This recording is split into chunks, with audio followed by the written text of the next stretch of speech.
Bagong taon, bagong mga tao makikilala. 2023 na at hindi pa rin ako nakakalimot sa kanya. Pero siya kasi hindi eh. Ang bilis niya makahanap ng taong pagpapalit sa akin. Hi, ako si Finn. 18 years old at meron akong ex. Ang pangalan niya ay Chris. Last year lang kami naghiwalay. Hindi daw kasi kami compatible, sabi niya. Pero ewan ko dun sa babaeng yun. Halata naman na pinagpalit niya lang ako. Ginawa niya pang excuse na hindi daw kami compatible. Pag-untugin ko sila ng bago niya eh. Pero sabi ko nga, bagong taon naman na. Kakalimutan ko na siya. Maghanap na lang din ako ng bago since malaya naman na din ako.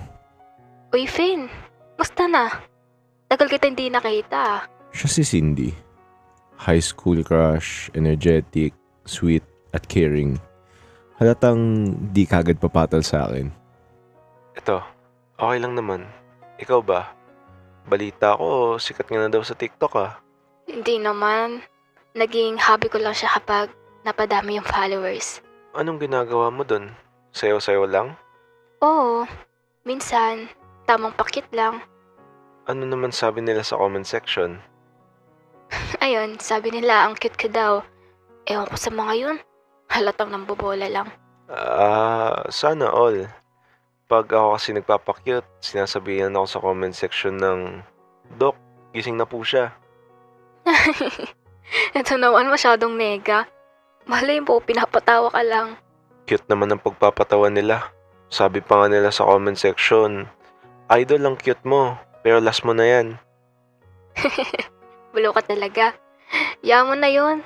Ganyan din naman ako nagsimula. Ay we, may nang-bash din sa'yo?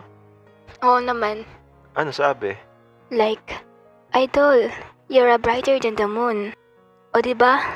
Ibig sabihin yan, malaki daw noo ko. Anak ng putyang bash yan. Eh di sana all ginaganon. Ganunin ka ba naman? Bakit? Ano meron dun? Wala. By the way,